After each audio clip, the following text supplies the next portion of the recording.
A few of my clients on the luxury side of my business are engaged in conversations with very wealthy people. These are clients who offer very high-end products and services, and they are dealing with people of considerable means. And I'm noticing that there are a couple of things that are common in these discussions. As I advise my clients about how to approach selling to affluent, wealthy, and those who are really rising in their wealth, there are certain patterns that we see that are useful to understand so that we can do that more effectively. I want to share with you now 3 things that are things that you should be mindful of when it comes to working with wealthy clients. Wealth is really growing internationally, and you're going to find that as you get to know wealthy clients more and more, that there are a couple things that are going to be in common. The first thing you should be aware of is the power dynamic.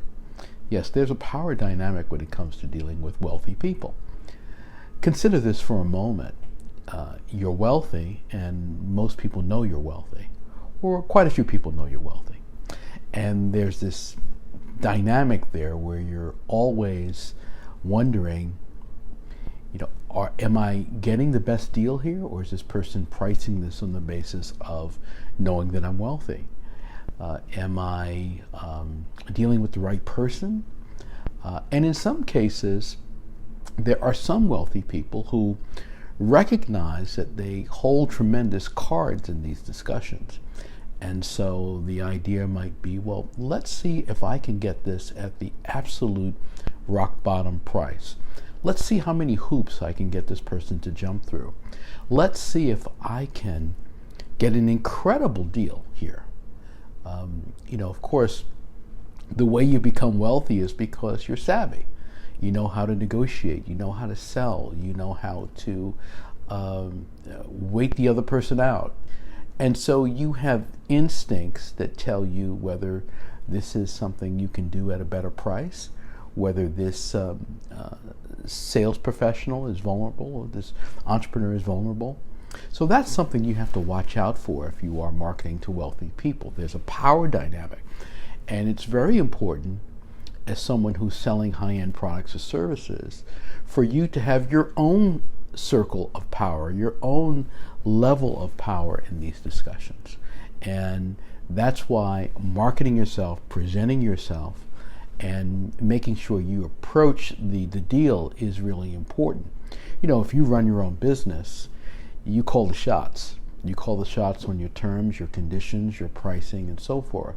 So you have to be confident in who you are and not find yourself becoming prey to someone who's really skilled at getting the best deals. Now, the other thing that surfaces with wealthy people is perhaps the opposite of this, or certainly something that is a little less severe. Severe as in having potentially a negative impact on you as someone trying to wield their power. And the second issue is values. Now, values are very important to very successful people because they are successful as a result of committing to certain values. It might be a work ethic.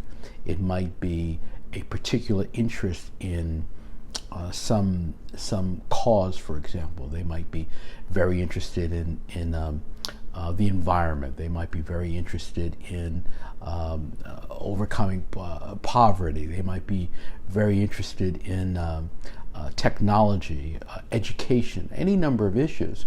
And when you are working with a wealthy person, sometimes you can say things that might trigger a question about whether you're the right person to deal with because of these values that exist.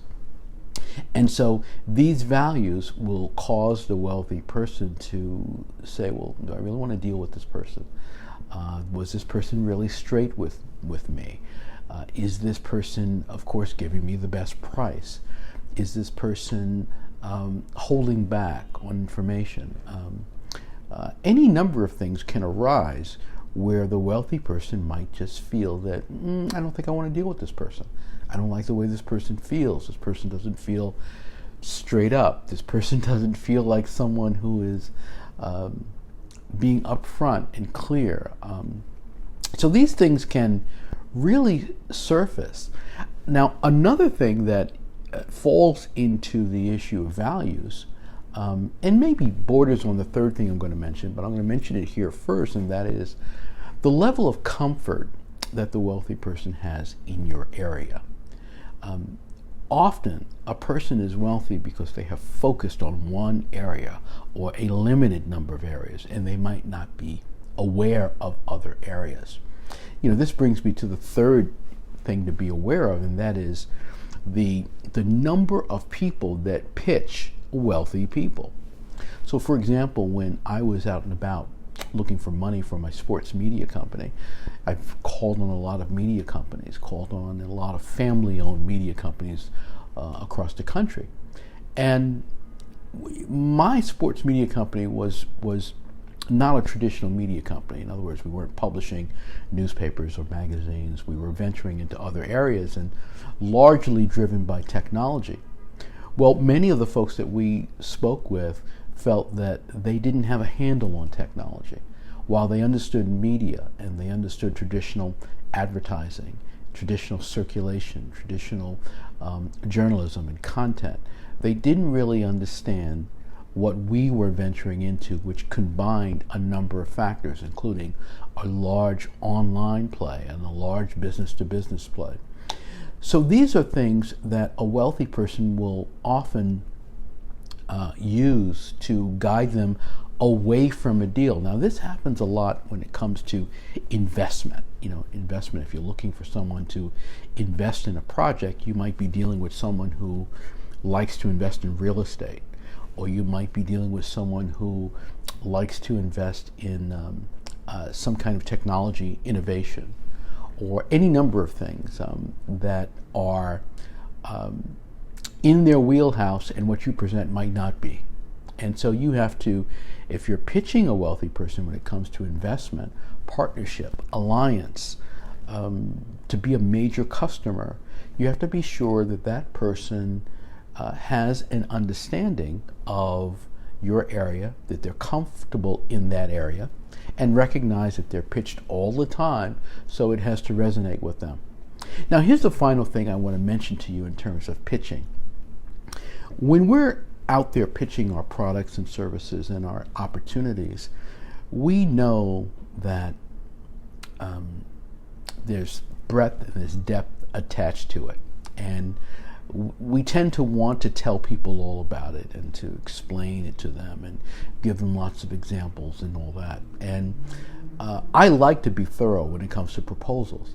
But sometimes when it comes to pitching to wealthy people, that can work to your disadvantage. And that's because so many people pitch them all the time. So many people are saying, look at this plan, look at this analysis, look at this thing that we do. And frankly, much of what you say might sound quite ordinary to them, particularly if they're used to hearing deals all the time. So you have to be able to take a pitch and really boil it down to a succinct statement, to a just a sentence or two, so that people can understand it. I guess the idea of an elevator pitch is something that really makes sense here.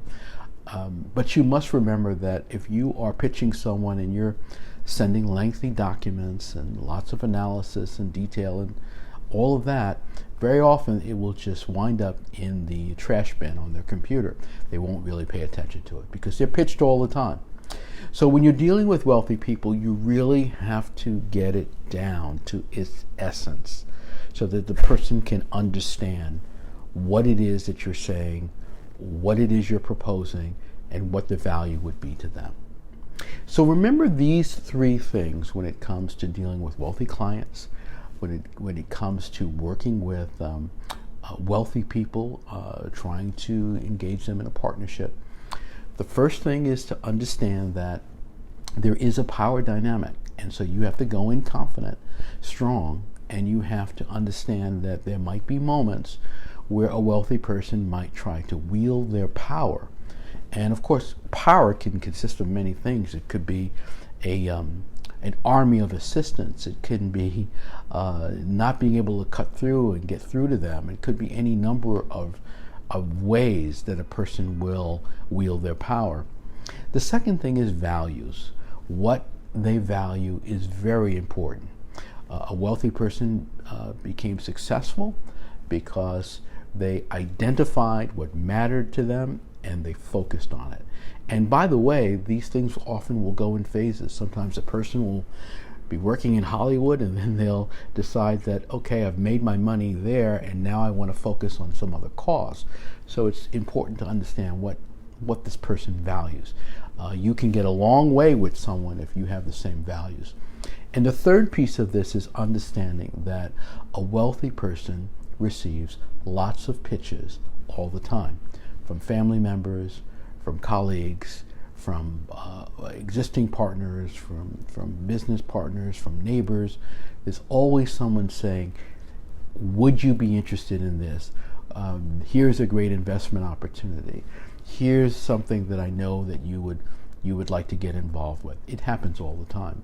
And that person is going to decide whether this is their deal or not, whether this is something that they do or don't do. And the best way to get there quickly is to be able to summarize in very clear terms, powerful terms, that here is the opportunity and here's what it means to you. If you like this tip, give me a thumbs up. Let me know you liked it. Share it with someone in your network. Make sure you subscribe to my channel, and I look forward to sharing more with you. I'll see you next time.